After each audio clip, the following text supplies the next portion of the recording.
গড়কাটা মাসান বাবার মন্দির উন্নয়ন কমিটির পক্ষ থেকে মাসান বাবার পূজা ও মেলায় আগত পূজারী ও ভক্তবৃন্দ ও দর্শনার্থীদের জানাই শুভ নববর্ষের ও শুভেচ্ছা।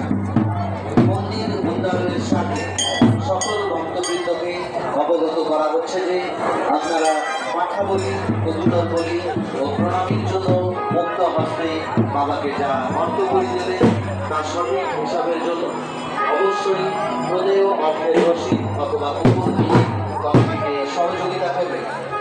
মন্দিরের ভেতরে গলার মালা বাছে পকেট মার হতে সাবধান থাকবে। মন্দিরের ভেতরে ও বাহিরে শান্তি শৃঙ্খলা বজায় রাখবে। মন্দিরের ভেতরে ও বাহিরে এবং সমস্ত মেলা বাড়িতে সিসি ক্যামেরা লাগানো রয়েছে, তাই কোনো রকম অপ্রীতিকর ঘটনা ঘটলে বা ঘটানোর চেষ্টা করলে কমিটি এবং প্রশাসন তার উপর